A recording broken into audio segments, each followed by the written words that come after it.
धर्माचा जणू मूर्तिमान पुतळा धर्माचा जणू मूर्तिमान पुतळा भासे जना भूवरी भासे जना भुवरी दीक्षा देऊनी जो जगतिया दीक्षा देऊनी जो जगतिया बद्धास हो उद्धरी बद्धास हो उद्धरी वाणीने वदता भागवती कथा वाणीने वदता भागवती कथा व्यासा प्रती भासला व्यासा प्रतिभासला तो हा गुरु श्री जनार्दन असा हा गुरु श्री जनार्दन असा पाटांगणी शोभला पाटांगणी शोभला. सद्गुरुनाथ महाराज की जय.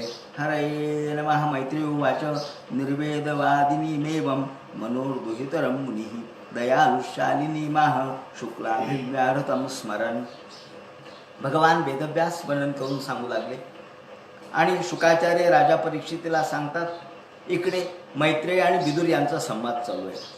याप्रमाणे मैत्रेय म्हणतात, हे विदुरा, ज्या वेळेला कर्दम महर्षी म्हणाले की हे देवहूती, आता तुझ्या पोटी या 9 मुली जन्माला आलेल्या आहेत. ह्या 9 मुली झाल्यानंतर आता मी माझ्या सासऱ्याला दिलेलं वचन जे होतं की माझा गृहस्थ धर्म मी योग्य पद्धतीने निभावे आणि ते झाल्यानंतर मी वनामध्ये जाईल, संन्यास स्वीकारेल आणि माझं आत्मकल्याण करून घेईल. त्याप्रमाणे मी निघालो. हे ऐकल्याबरोबर पतिसा प्रव्रजिष्यंतम, त्यांची जाण्याची तयारी पाहिल्याबरोबर देवहूती म्हणाली, महाराज आपणाला नमस्कार असो, परंतु आपण वडिलाला असंही वचन दिलेलं आहे की गृहस्थाश्रम धर्म मी परिपूर्ण पालन करीन आणि मग संन्यास घेईन. 9 मुली झाल्यात हे खरं आहे, पण ह्या 9 मुलींचे विवाह अजून बाकी आहेत, त्यांचे लग्नकार्य बाकी आहेत आणि त्यानंतर ह्या मुली आपापल्या घरी गेल्यावर मी एकटीच या झोपडीमध्ये राहील, आश्रमात राहील. माझं आत्मकल्याण मी कसं करणार? अहो, तुम्ही जाल, तपश्चर्या कराल, भगवंताची प्राप्ती करून घ्याल, पण मी अज्ञानी, मी या गर्तेमध्ये, संसाराच्या गर्तेमध्ये जर पडून राहिले तर मला तुमची पत्नी होण्याचं जे भाग्य लाभलं आहे त्याचं काय अर्थ आहे? तुमची पत्नी जर मी झालेली असेल तर मला देखील मुक्तीचा अधिकार आहे आणि मी जर बद्ध राहिले तर तुमच्या सोबत लग्न होऊन माझा काहीच फायदा नाही. म्हणून स एव साधुषु कृतो निसंगत्वाय कल्पते संगो न संस्कृते रस्तु. संग, या संघामुळे माणूस संसारात अडकतो आणि तो संघ जेव्हा माणूस निसंग अवस्थेला जातो तेव्हाच तो मुक्त होतो. आणि म्हणून तुमच्याशी लेह यत कर्म धर्माय न विरागाय कल्पते न तीर्थ पदसेवाय जीवनपी मृतो हि सहा. ज्या माणसाने कधी तीर्थाटन केलं नाही, ज्याने धर्मकर्म केला नाही, ज्याला वैराग्य उत्पन्न झालं नाही, ज्याने धर्मसंपादन केला नाही, अहो त्याचं जीवन असून तो मेल्यासारखं आहे, जिवंत असून मेल्यासारखं आहे. आणि माझं जीवन हे तुम्हाला मी समर्पित केलेलं आहे, म्हणून माझ्या जीवनाचं देखील कल्याण करण्याचं काम आपलंच आहे. आणि मग त्यांनी मनात विचार आणला की अरे हो, भगवंतानी आपणाला सांगितलं होतं की मी तुझ्या पोटी जन्माला येईन. भगवंताचा हा आदेश होता. अर्थात भगवान प्रत्यक्ष अंशरूपाने आपल्या पोटी जन्माला येणार आहेत, मग आपल्याला थांबलं पाहिजे. याप्रमाणे ऋषींचा विचार बदलला आणि त्यांनी काही काळ त्यांनी वास्तव्य केलं. या ठिकाणी कर्दम महर्षी म्हणतात, मा खिदो राजपुत्रीथ आत्मानं प्रत्यनिंदते. अगं, काळजी करू नकोस, तू रडू नकोस, खिन्न होऊ नकोस, मी तुझं कल्याण केल्याशिवाय इथून जाणार नाही. या ठिकाणी माझ्या आपल्या पोटी प्रत्यक्ष भगवान अंशरूपाने अवतार घेणार आहेत आणि सांख्य तत्वज्ञान प्रगट करणार आहेत. तेव्हा शम दम यांचं महत्त्व ते सांगणार आहेत. या दृष्टीने आपण श्रद्धापूर्वक त्यांची प्रार्थना करूया. म्हणून ह्या दोघांनी भगवंताची प्रार्थना केली आणि भगवंताच्या चिंतनामध्ये काळ घालवला. मैत्री म्हणतात, विदुरा, याप्रमाणे देवहूती संदेशम गौरवेण प्रजापते हे सम्यक श्रद्धाय पुरुषम कुटस्थम गुरुम. आणि प्रजापती कर्दम यांना भगवंताच्या शब्दाची आठवण तर झालीच, परंतु देवहूतीला देखील आता विश्वास निर्माण झाला आणि भगवान पुरुषोत्तमाची आराधना ते दोघं करू लागले. तस्याम बहुतिथे काले भगवान मधुसूदना. अनेक दिवस लोटले आणि एक दिवस भगवान स्वतः या दोघांच्या इच्छेनुसार आणि कर्दमाला दिलेल्या वरदानानुसार त्या ठिकाणी त्यांच्या उदरामध्ये प्रगटले. कार्दमं वीर्यमापन्नो जज्ञेग्निरिव दारुणी. याने उदाहरण दिले की ज्याप्रमाणे लाकडामध्ये अग्नी असतोच, लाकडात अग्नी नाही असं नाही, लाकडात अग्नी आहे, परंतु तो जागृत कधी होतो जेव्हा त्याचं घर्षण होतं तेव्हा. म्हणजे अरणी जेव्हा घासली जाते, जेव्हा लाकडावर लाकूड घासलं जातं, या दोन्हींचा जेव्हा घर्षण होतं. काड्याच्या पेटीमध्ये अग्नी आहे, काड्याच्या पेटीत अग्नी नाही असं कोण म्हणेल? मग दाखवा म्हटलं तर तो दाखवता नाही येणार. मग काय करावं लागेल? घर्षण करावं लागेल. म्हणजे काड्याच्या पेटीवर जर त्या काडीचं घर्षण केलं तर तो अग्नी प्रगटेल. गुप्त स्वरूपात, सुप्त स्वरूपात ईश्वर सर्वत्रच आहे, पण तो प्रगट कधी होतो? जेव्हा घर्षण होतं. या ठिकाणी यांच्या वृत्तीचं घर्षण, ही वृत्ती तदाकार झाली, भगवंताशी तदाकार झाली. कर्दम आणि देवहूती यांची वृत्ती भगवंताशी तदाकार झाल्याबरोबर भगवान त्यांच्या उदरातून प्रगट झाले. त्यांनी जज्ञेग्नि रिवदारुणी, ज्याप्रमाणे अग्नी हा लाकडात आहेच आहे, तो अप्रगट स्वरूपात आहे, पण तो प्रगट होतो यज्ञाच्या वेळेला. त्याप्रमाणे या ठिकाणी भगवान प्रगट झाले. अवादयंस्तदा व्योम्नी वादित्राणी घना घना. आणि भगवंताचं जे प्रगट होणं आहे, या ठिकाणी भगवान सामान्य माणसासारखे पोटामध्ये 9 महिने गर्भवास सहन करत नाहीत. या ठिकाणी जरी त्यांनी कार्दमं वीर्यमापन्नो असं म्हटलं असलं तरी आश्रय भगवंत कोणाचा घेत नसतात, ते स्वतःच आश्रय आहेत. ते आश्रित कसे होतील? या ठिकाणी भगवान हे प्रगट होतात, अवतीर्ण होतात. ते प्रकाश स्वरूपामध्ये आधी प्रविष्ट होतात आणि व्यक्त स्वरूपात प्रगट होतात. प्रकाश स्वरूप, चैतन्य स्वरूप हे भगवंताचं आहे. त्यातलं चैतन्य, त्यातलं प्रकाशत्व, त्यातलं जे तेजस्विता आहे ती भगवंताची आहे. आणि या तेज रूपाने भगवान पोटामध्ये गेले आणि नंतर रूप घेऊन बाहेर पडले. याप्रमाणे कार्दमं वीर्यमापन्नो जज्ञेरिव दारुणी. ते प्रगट झाल्याबरोबर भगवंताचा जन्म हा अयोनी संभव आहे. भगवंताचा जन्म हा पंचमहाभौतिक अशा प्रकारच्या या देहाचा नाही आहे. पंचमहाभौतिक देह भगवंताचा असूच शकत नाही, कारण पंचमहाभूत हे आपल्याला बाधक आहे. भगवंताची माया ते निर्माण करते आणि मायेचे प्रत्यक्ष ईश्वर भगवान आहे. त्यामुळं भगवान हे फक्त मायेचा आधार घेतात, मायेचा आश्रय घेतात. लोकांना आश्रय घेतल्यासारखा वाटतो, परंतु प्रत्यक्षात भगवान हे अवतीर्ण झाले, प्रगट झाले. आणि गोपाल कृष्ण भगवान की जय. अवादयंस्ता तदा व्योम्नी. ते प्रगट झाल्याबरोबर आकाशामध्ये दुमदुमी वाजली. सगळ्या देवांनी मोठा जय जयकार केला भगवंताच्या नावाचा. आणि वादित्राणी घना घना. ज्याप्रमाणे आकाशात गडगडाट व्हावा या पावसाळ्याच्या काळामध्ये, जसं ढग एकमेकावर आदळाले आणि घन म्हणजे ढग यांचा जसा आवाज व्हावा गडगडाट, तशा प्रकारचा गडगडाट म्हणजे दुमदुमी आकाशामध्ये वाजल्या. आणि गंधर्व आले, ते नृत्य करू लागले. अप्सरा आल्या, गंधर्व आले, ते गायन करू लागले. अप्सरा आल्या, ते नृत्य करू लागल्या. गायन्तिदं स्म गंधर्वा नृत्यन्ति सर्व मुदा पेतु सुमनसो दिव्याः खेचरपरिचिताः. आकाशामध्ये भगवंताच्यासाठी देवाने पुष्पवर्षाव केला आणि सर्वांना आनंद झाला. एक गोष्ट लक्षात ठेवायची, देव जन्माला आला हे कशावरून ओळखायचं? तर सगळ्या लोकांना आनंद झाला, मनाला आनंद झाला की समजायचं देव प्रगट झाले. देवाचं अस्तित्व हे तर आहे ते सर्वत्र, पण प्रगट स्वरूपात जेव्हा अवतार भगवान धारण करतात, अवतार म्हणजे खाली येणे, अवतरिष्यती, अवतरती खाली येणे, मूळ स्वरूपातून खाली येतात. आणि या वेळेला सर्वांना आनंद होतो. पेतु सुमनसो दिव्याः खेचरपरिचिताः. सर्व देवांनी पुष्पवर्षाव केला आणि सगळ्या दिशा प्रसन्न झाल्या. लोकांना आनंद वाटू लागला. प्रेसेशु सर्व अंबांशीच्या मनांशीच, सर्व अंबांशीच्या मनांशीच. पाणी भरपूर, कुठेही कोणाला दैन्य नाही, दुःख नाही, दारिद्र्य नाही, त्याचप्रमाणे रोग नाही, राई नाही. असं असलं म्हणजे समजायचं ईश्वराचा जन्म झाला.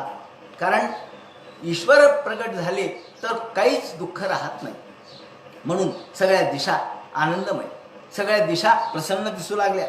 कृष्णाच्या वर्णनाच्या वेळेला सुद्धा कृष्ण जन्माच्या वेळेस असंच वर्णन केलेलं आहे. सर्वत्र दिशा प्रसेंदुर गगनम निर्मलोड गणोदयम, अशा मंगलभूयिष्ठ भूई मंगलभूयिष्ठ.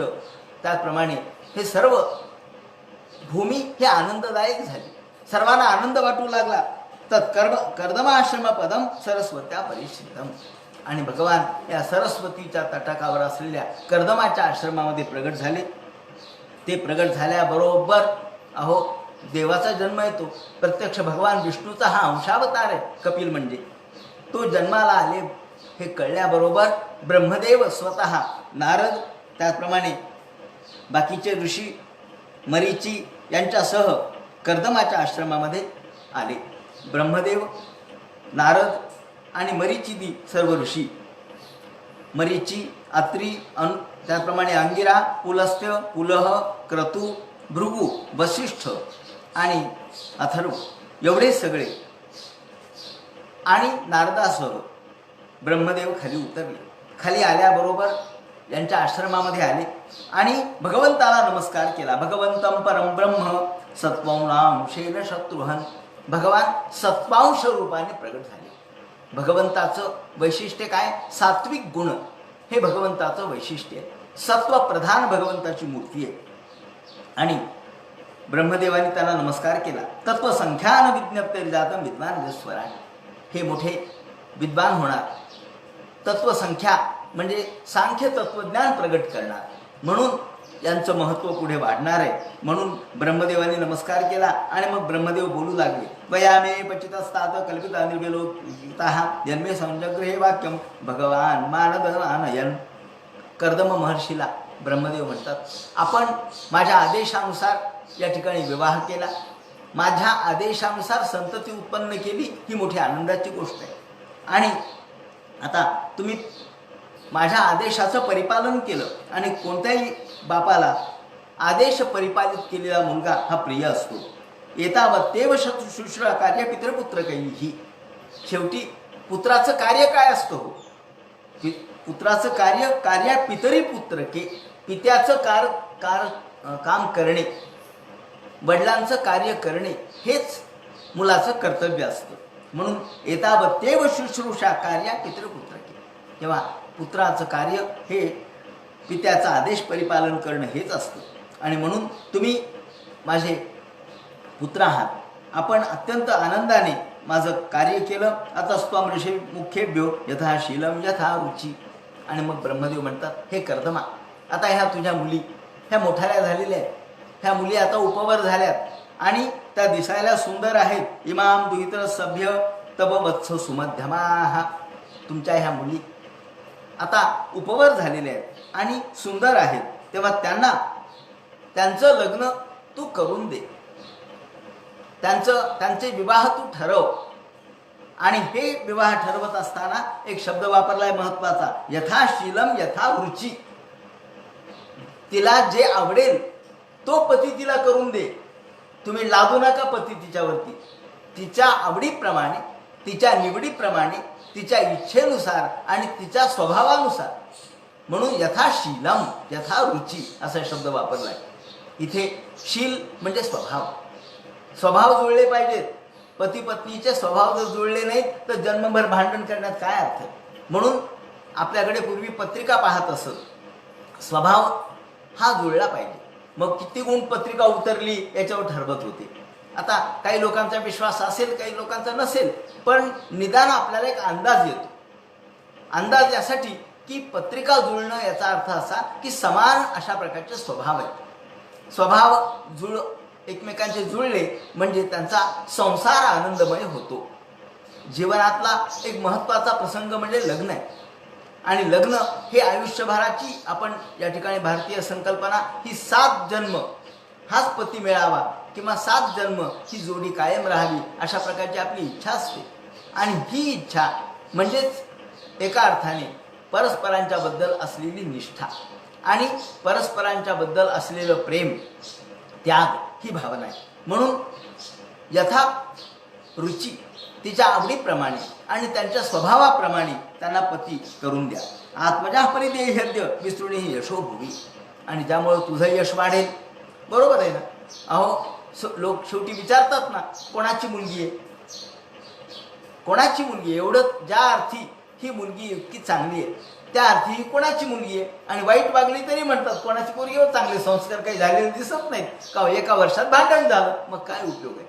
म्हणून जन्मभर दुःख करण्याचा अर्थ नसतो. आज आपण बघतो की कितीतरी प्रमाणामध्ये या कोर्टामध्ये हे सगळे प्रकरणं चालू आहेत आणि लोकांना मूळ पायाच आमचा संपला. कुटुंबाचा जो पाया आहे तो आहे परस्पर प्रेम. आणि परस्पर प्रेम म्हणजे परस्पर त्याग आहे. पण त्याग हा जर पाया संपला, केवळ स्वार्थ सुरू झाला, तर मग मात्र कुटुंब टिकू शकत नाही आणि मग भांडण सुरू होतं. मग त्याचा परिणाम मुलांवर होतो, मुलींवर होतो, त्या सगळ्या संसाराचे दुर्दान होते. म्हणून भारतीय संस्कृती ही कुटुंब कायम ठेवणारी आहे. विवाह संस्था, कुटुंब संस्था ही समाजाची एक आधारभूत अशा प्रकारची गोष्ट आहे. ती जर नष्ट झाली तर समाजच नष्ट होईल. म्हणून सामाजिक रचना, सामाजिक संरचना चांगली राहावी. म्हणून त्यांनी म्हटलंय की यशोभुवी, तुझं यश, तुझी कीर्ती जगामध्ये वाढेल.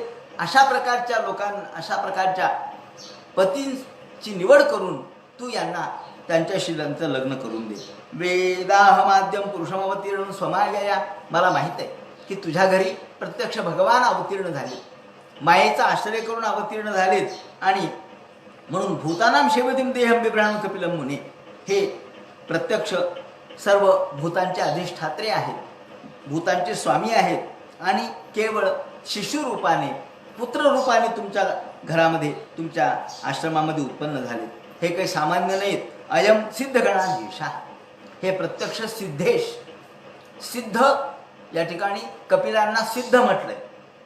आणि आपण बघितलं किंवा यानंतर पाहणार आहोत की ज्या वेळेला पृथ्वीचं दोहन केलं, दोहन ही संकल्पना सुद्धा आपल्याला समजून घ्यायची आहे. या पृथ्वीचं दोहन केलंय, शोषण केलं नाही. आज शोषण चालू आहे, दोहन नाही चालू.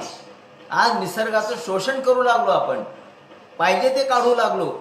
ज्याप्रमाणे दोहन आणि शोषणाचा फरक असा आहे की शोषण हे रक्ताचं होतं आणि दोहन हे दुधाचं होतं.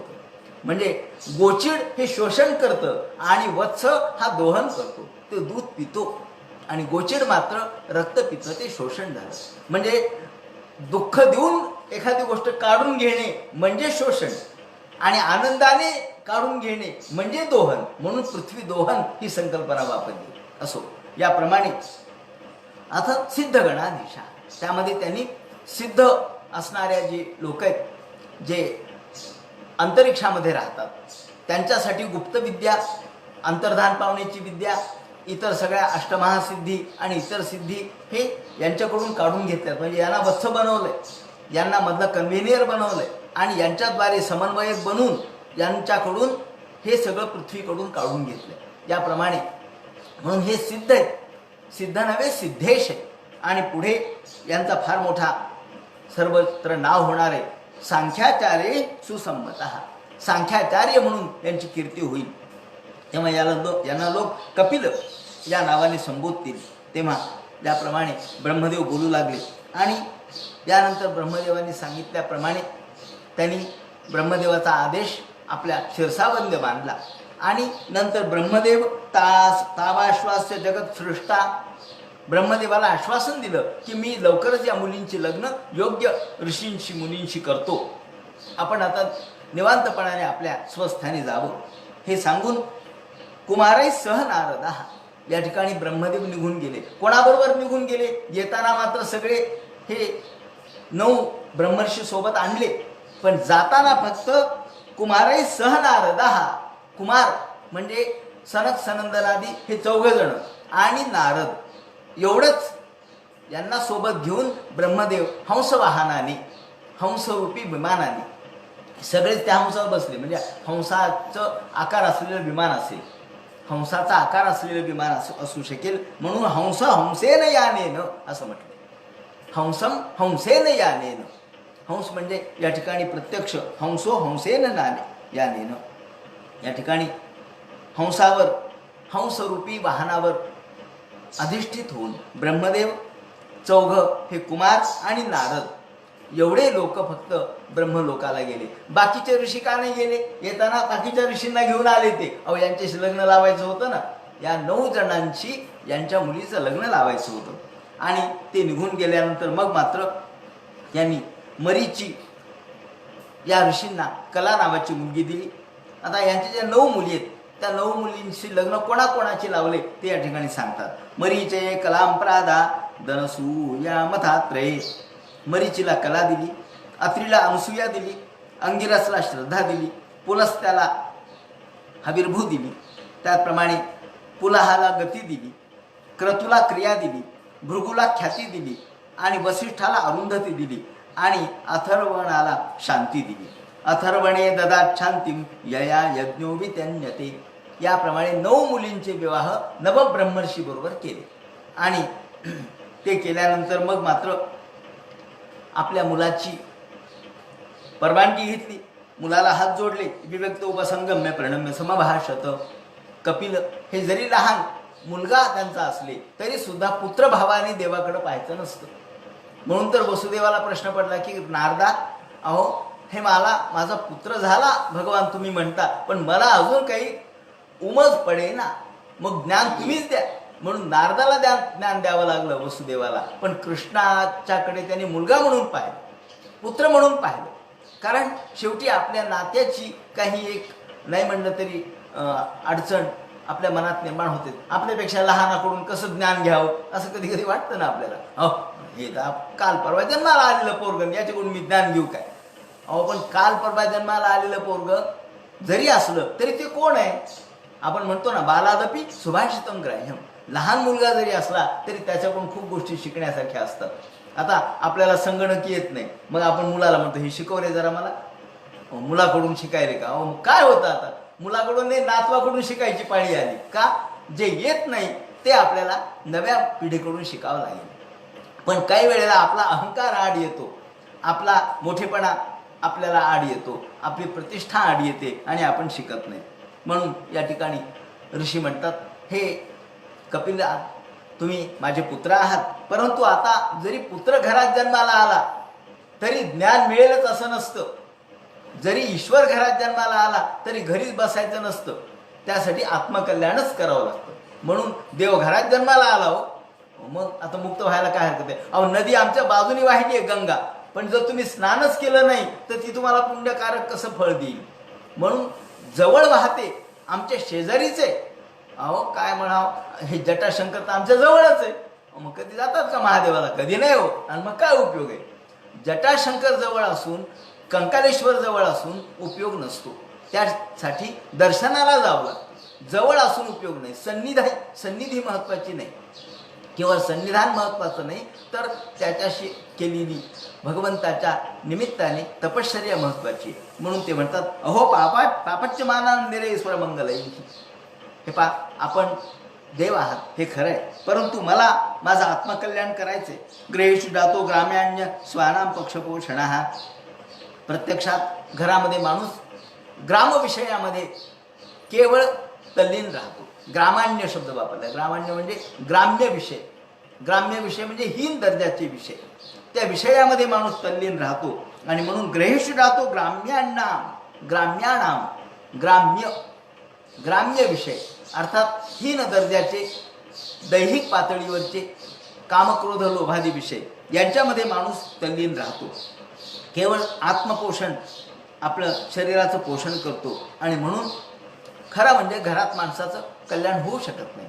घरात माणूस आत्मतृप्ती करू शकत नाही, आत्मलाभ करू शकत नाही. म्हणून मला असं वाटतं की मी माझं आत्मकल्याण करण्यासाठी संन्यास घ्यावा आणि आपल्या त्या आश्रमाला सोडून मी दुसरीकडे जाणार आहे. परमप्रधानम पुरुषम महांतम. आपण प्रत्यक्ष परब्रह्म आहात, सर्व शक्ती आपल्या स्वाधीन आहेत हे मी जाणतो तरी सुद्धा, आणि आपण एक ज्ञानमार्गाचं प्रचलन करण्यासाठी जन्माला आलेला आहात, तरी सुद्धा मी आपली आता परवानगी घेतो, मला परवानगी द्या म्हणून हात जोडले कर्दमाने. आणि आपल्या मुलाची परवानगी घेतली. परिव्रजत पदवी वासितोहम चरिष्ये त्वां हृदि युञ्जन विशोकः. या आपण जरी सर्व जगाचे स्वामी असला तरी सुद्धा मी आपली आज्ञा घेतो.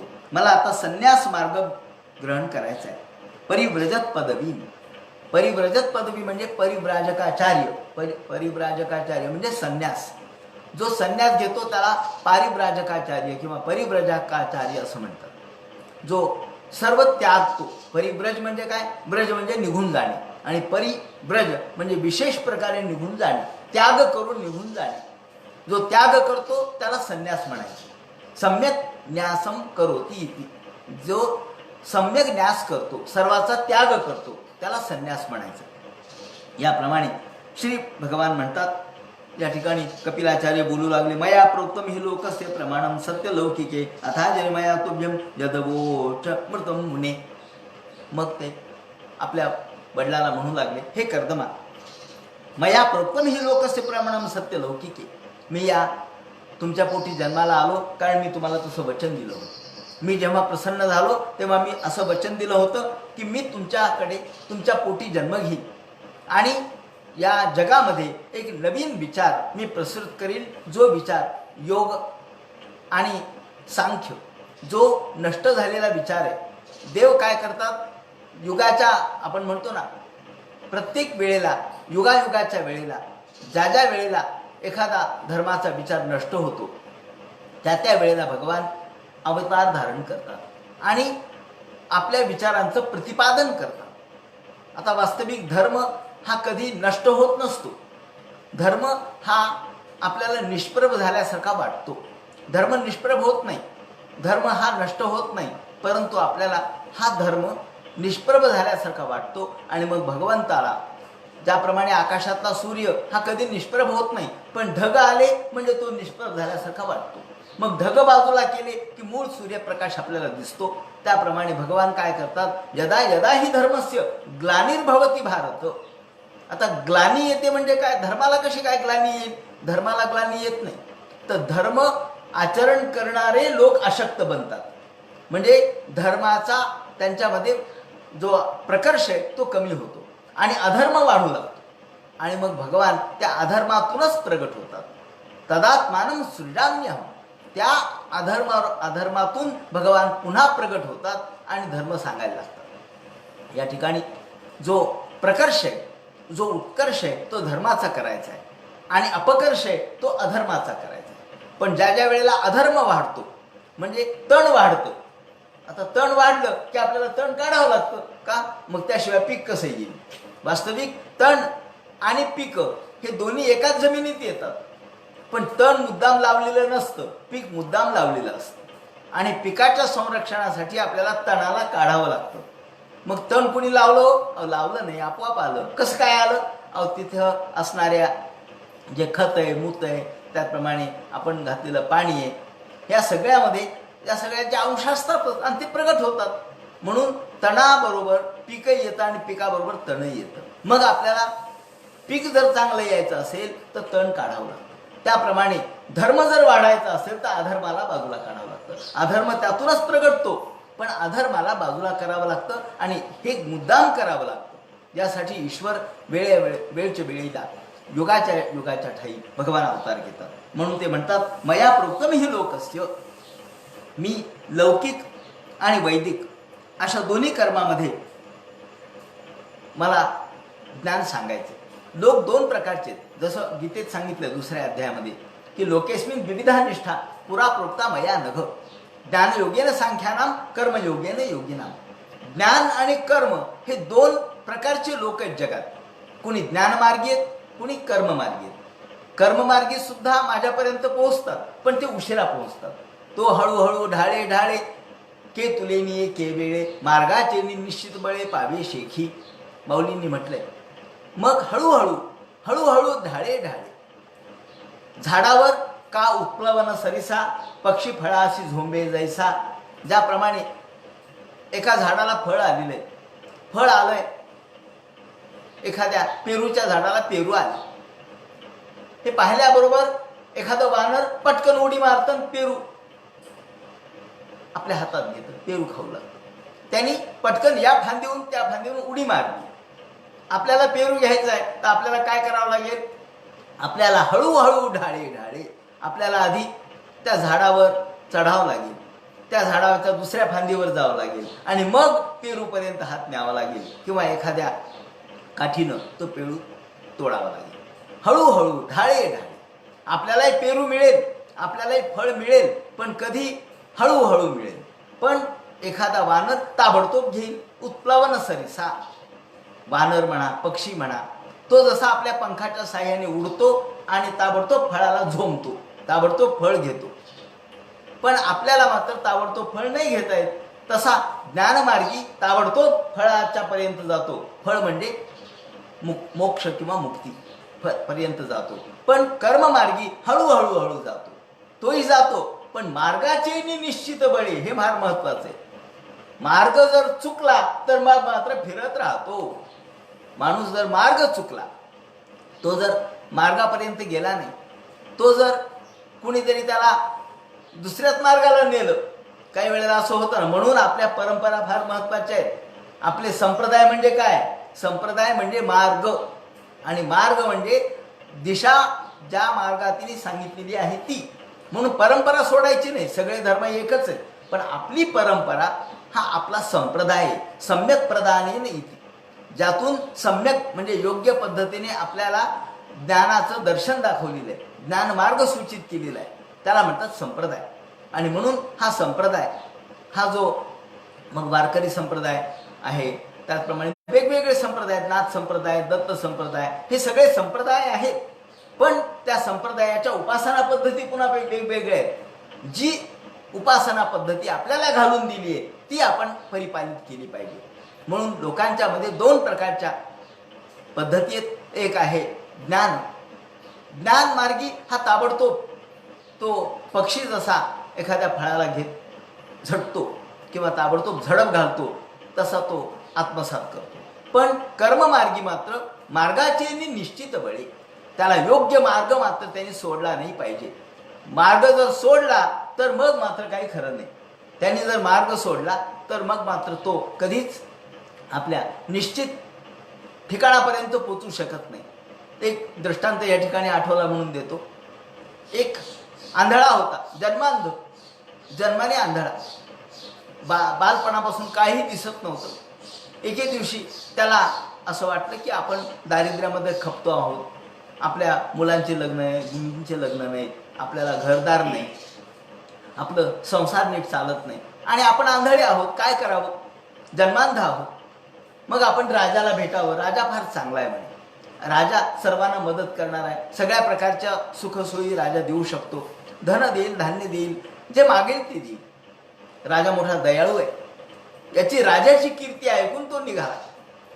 आला तो राजाच्या राजनगरीमध्ये आला. राजनगरीत आल्यानंतर त्याचं जे राजा ज्या ठिकाणी नगरीमध्ये वास्तव्य करत होता त्या शहरात आला. शहरातून मूळ राजवाडा कुठे याचा शोध घेतला.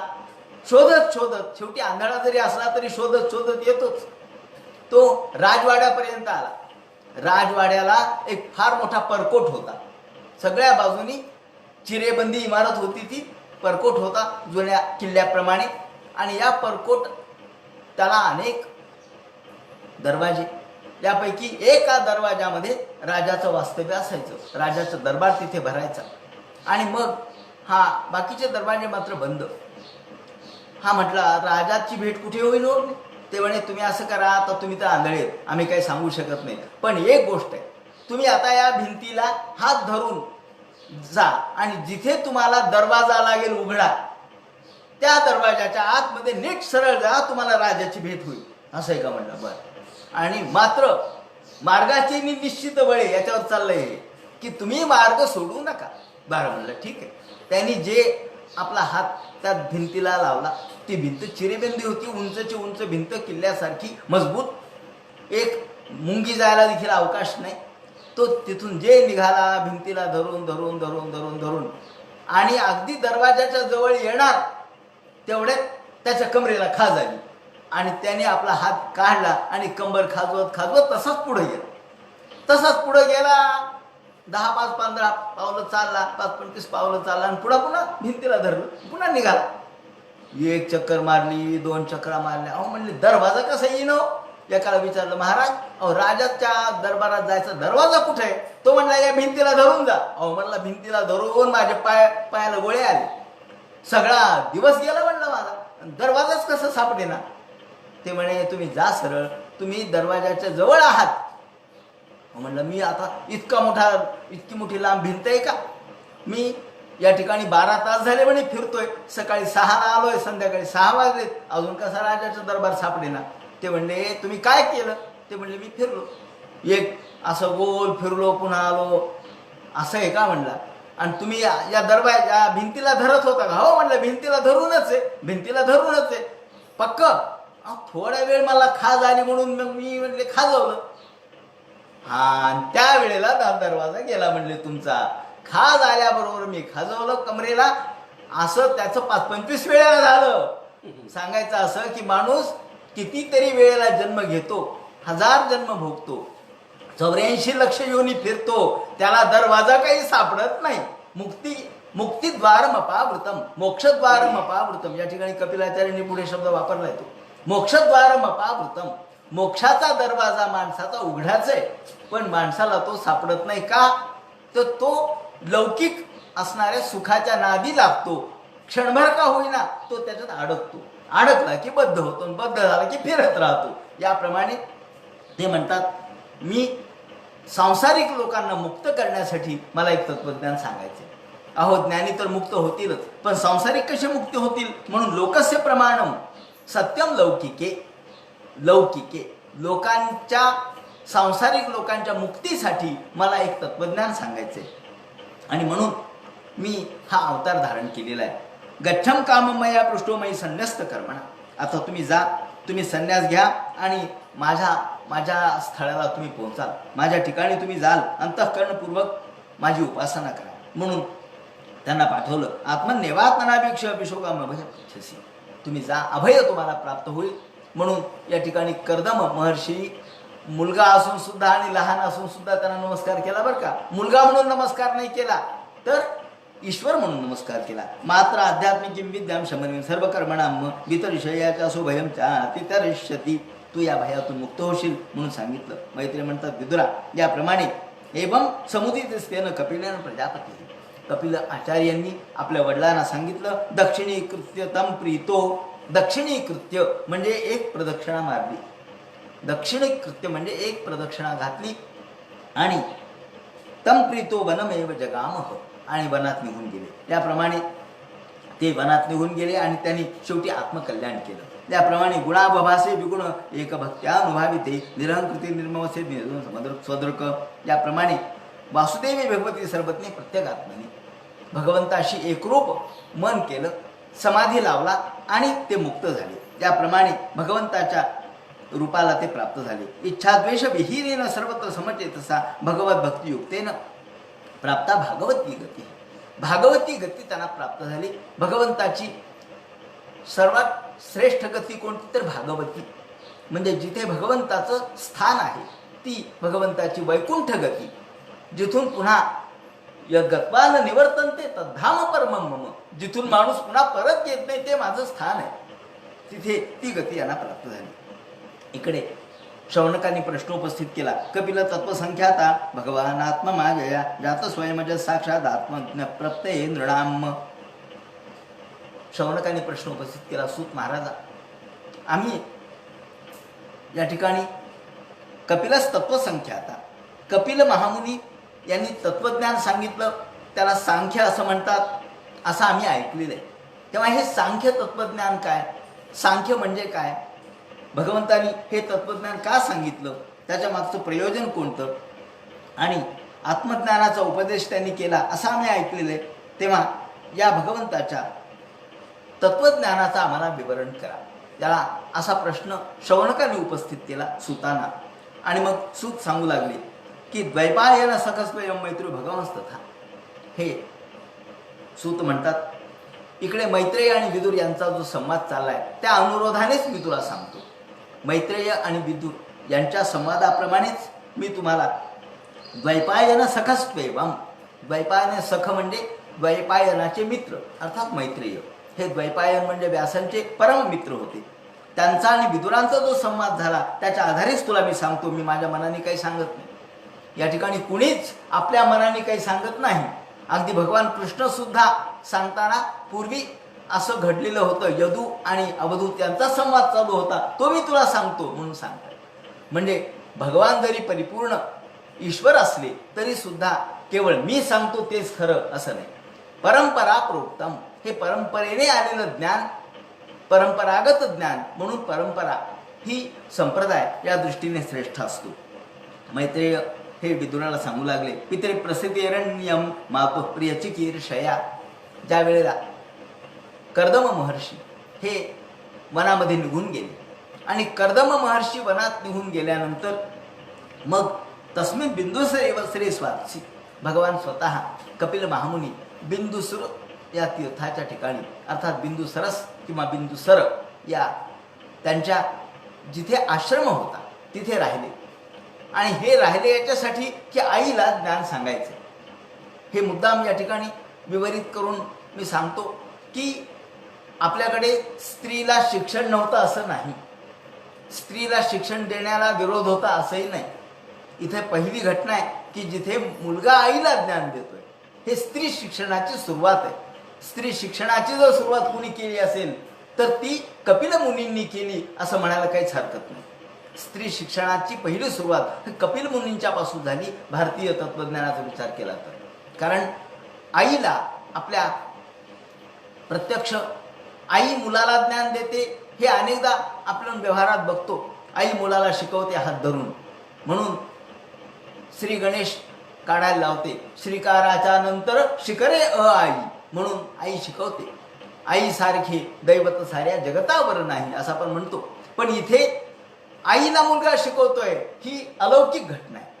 आणि म्हणून स्त्री शिक्षणाची मुहूर्तमेढ जर कोणी रोवली असेल तर ती प्राचीन काळामध्ये, अर्वाचीन काळात नंतर झाली असेल पण प्राचीन काळामध्ये ती कपिल महामुनींनी रोवली असं म्हणायला काही हरकत नाही. स्वसुसम देव होत्या धातू संस्कृती वचा. आणि आईला का ज्ञान सांगितलं तर आईने सुद्धा तसा प्रश्न विचारला.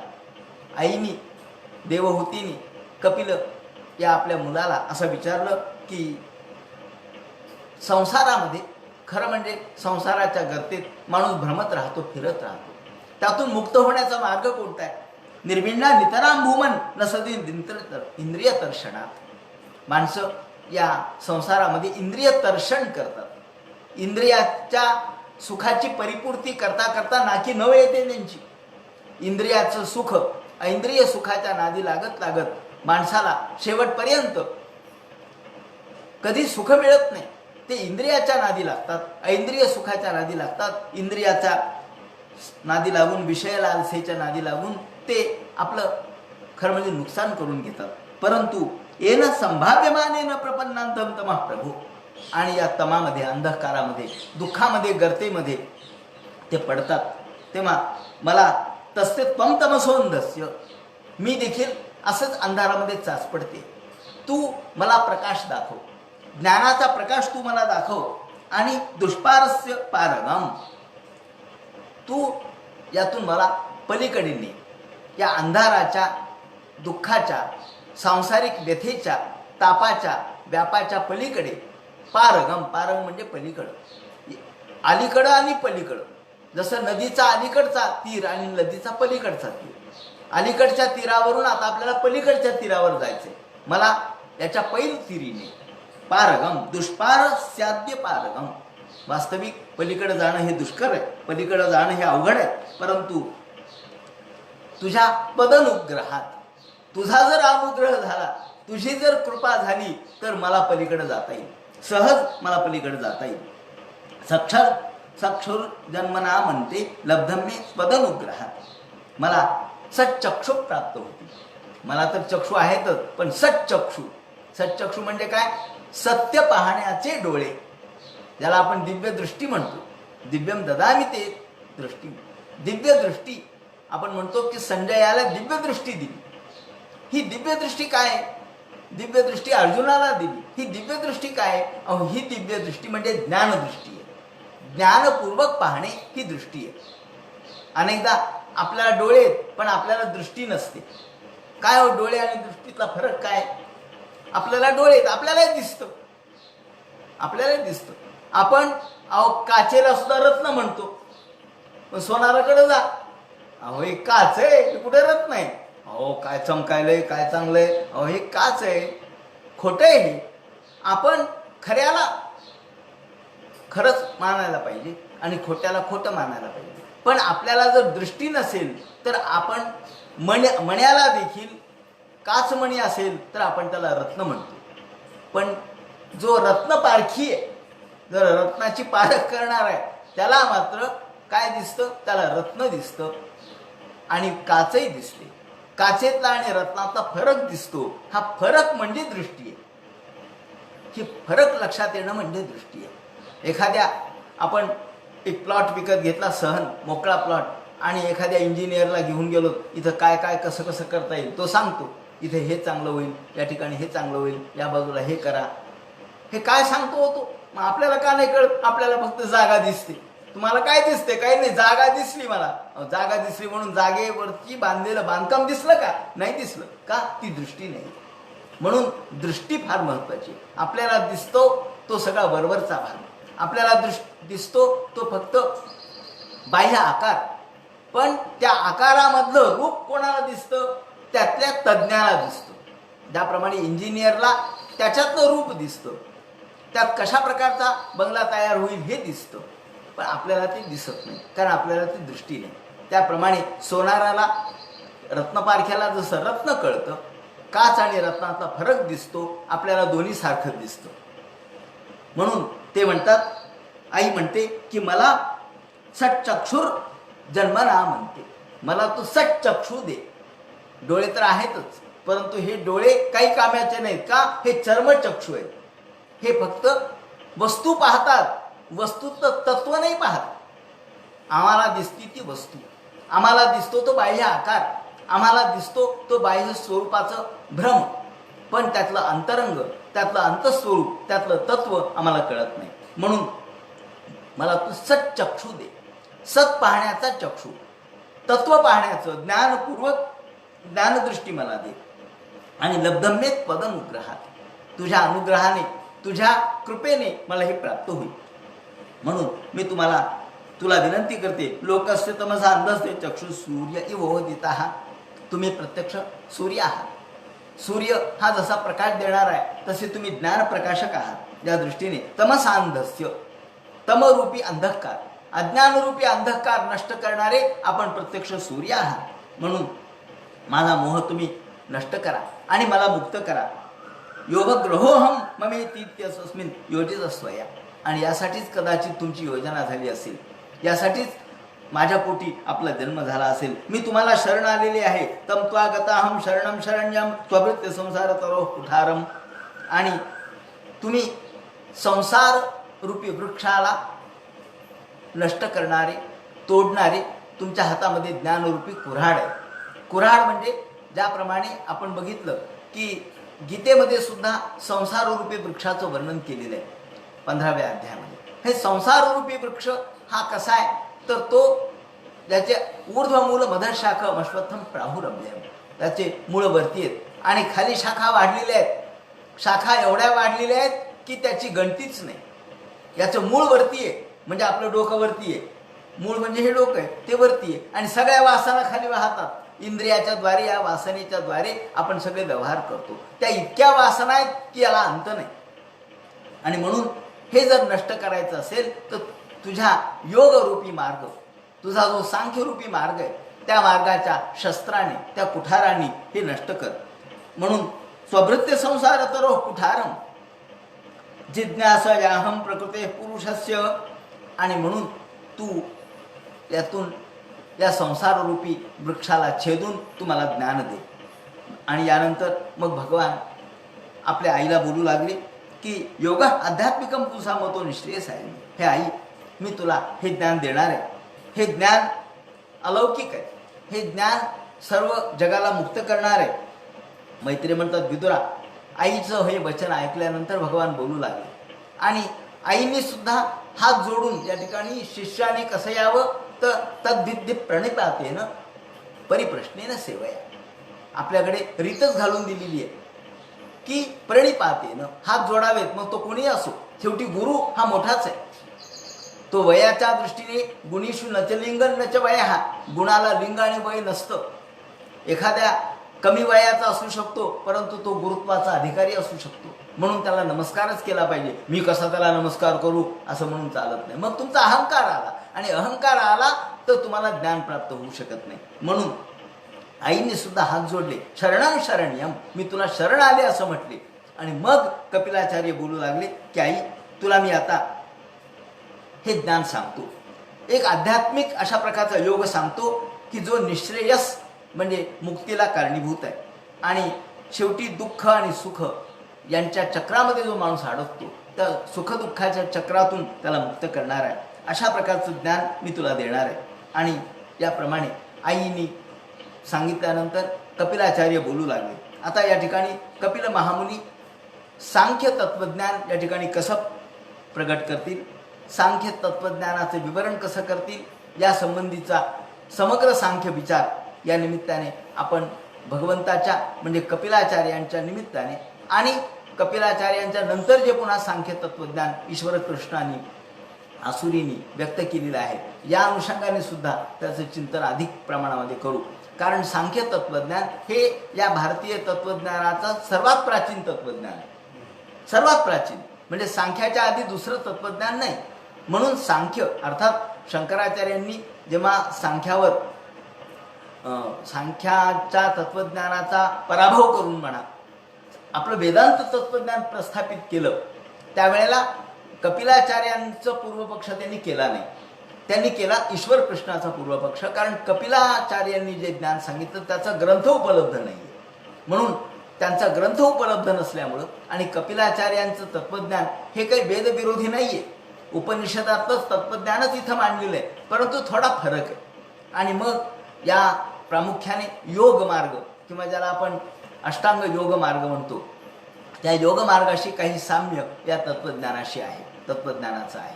आणि म्हणून सांख्य तत्वज्ञान गीतेमध्ये या सगळ्याचा समन्वय केलेला आहे. गीतेमध्ये योगाचा, सांख्याचा, त्याचप्रमाणे वेदांताचा सर्वांचा समन्वय करण्यात आलेला आहे. परंतु या गीतेच्या पूर्वी कितीतरी वर्ष हे सांख्य तत्वज्ञान भारतीय या तत्वज्ञानाचं मुख्य आधारभूत तत्व म्हणून प्रगटलं. आणि या सांख्य तत्वज्ञानाचा पुढे श्रीकृष्णाने सुद्धा 11व्या स्कंधामध्ये पुन्हा सांख्याचा विचार मांडलेला आहे. म्हणजे कृष्णाला सुद्धा सांख्य तत्वज्ञान पुन्हा मांडावं लागलं उद्धवाला सांगताना. म्हणजे एवढं महत्त्व या सांख्य तत्वज्ञानाला आहे.